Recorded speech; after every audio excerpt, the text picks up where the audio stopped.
Hello and welcome to Low Budget Gaming and welcome to another first Descendant video.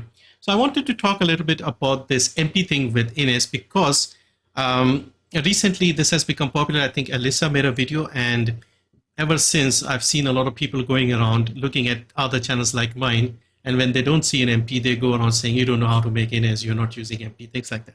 So I wanted to clear that up, what MP does, because this is not a new thing. This passive with the MP related things, this was there since the beginning. The only thing is, at the start and up until recently, we did not have ways of increasing the MP on Ines so that we could take advantage of this. So basically what MP does is it increases your critical hit rate. Okay, skill critical hit rate goes up with more MP. And also your dark current, if you see on the right hand side, there's a full section, dark current. The more MP you have, the more damage you'll do. There's a dark current number, which is one of the status.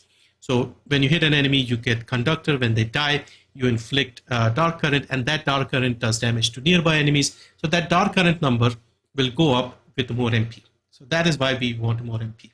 Okay. Now, the thing is with Ines, she's already very, very strong. So when it comes to mobbing, whether that dark current number is 150,000 or 250,000, the enemies are going to die anyway. So it's, in practical terms, it's not making a huge difference in terms of your clear times or anything. It will be a little bit faster, definitely. But overall, it's not as important as crit damage, for example. So crit damage is still the most important thing. And if you can get MP without sacrificing, other things, you can go for it. So ideally, what you want is you want crit damage. And then if you can get an MP on your Ancestors module, that will be great. The benefit of having more MP will mean that you can drop the Insight and use Enlightenment instead. So you'll be increasing your MP even more, and as a result, even more damage from your dark current. So let me first show you my standard build. This is my standard build. This is more or less the same since Ines came out. Okay, I don't think there has been any major changes. Maybe sometimes we used Decimator, maybe, or something like the other range mode, the second range mode. But otherwise, the standard build is literally the same. I'm using Power Beyond. For the arcade tuning, again, this is exactly the same. We are taking 2 crit damage nodes here. We're taking this. We're taking a mutant cell. We're taking these skills ones here, these MP ones. And overall, the result is 420 MP. Okay. So let me get a faction here. We'll get Legion of Immortality level 260. I'm going to drop my 4th, and notice the dark current number. It'll be like a crit number, and you'll see it frequently. So I think it should be around 160,000, something like that over here. 161. Okay, you can see that 161 popping up. Okay, so this is my normal build without any extra MP. And you can see we clear 260 level enemies without an issue at all. 50 of them with one hit of the 4th.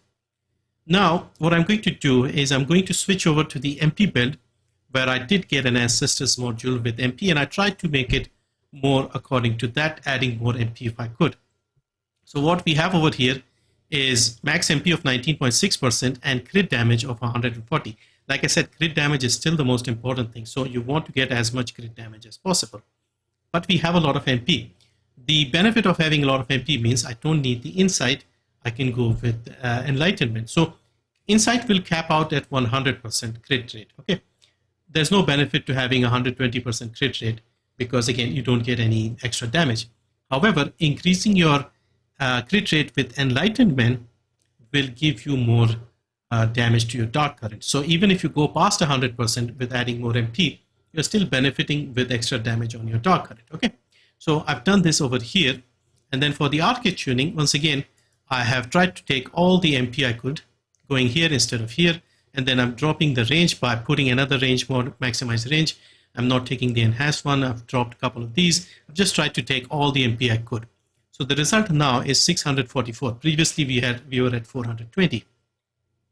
So now once again we get the same Legion. We'll do the same thing. We'll drop our 4th, and notice the number this time. So this time you'll see 234 is the number. Okay. Result is the same. We have destroyed all of them. So even with 161, I think it was, we were still comfortably taking out all the enemies, and now it's the same thing. So in terms of skill and the damage, the mobs are not that strong. Even in the action planes, you take them out comfortably.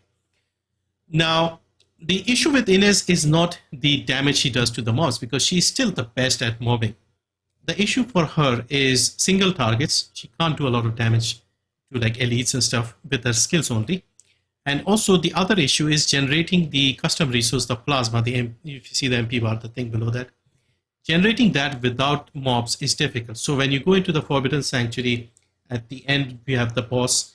If you don't have a lot of enemies there, she struggles to generate the plasma. So that is her weakness.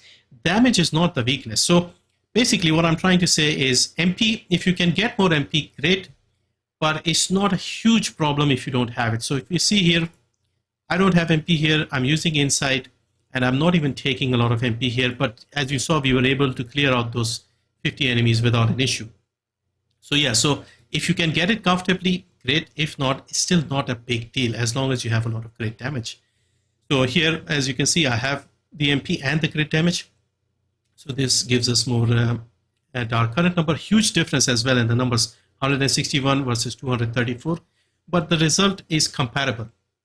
I've tested this in the various missions as well, especially the one in action on the right-hand side, the one with the A, B, and C. I went over there and basically there's a few second difference between them. Sometimes this was faster, the MP build, sometimes the other one was faster. And so, yeah, in practical terms, it's not a huge difference, at least as far as mobbing is concerned. I also had a chat with the French Reaper. Great channel, by the way, have a look. He makes really good min-maxed builds if you like, speed running and things like that. And so he basically said the same thing, like this MP thing is ideal for one specific thing only. But if you're going to the Forbidden Sanctuary, you will need more skill power and things like that. So yeah, so it's great, but people are kind of obsessing over the MP, so I wanted to mention that. But yeah, even if you're not using MP, it's not the end of the world. As long as you can try and get as much MP as you can comfortably, and you will be fine. So yeah, that's what I wanted to talk about in this one. Try to get a good MP roll on the Ancestors along with the crit damage, and that will help you greatly. That's it. Thank you for watching. See you next time.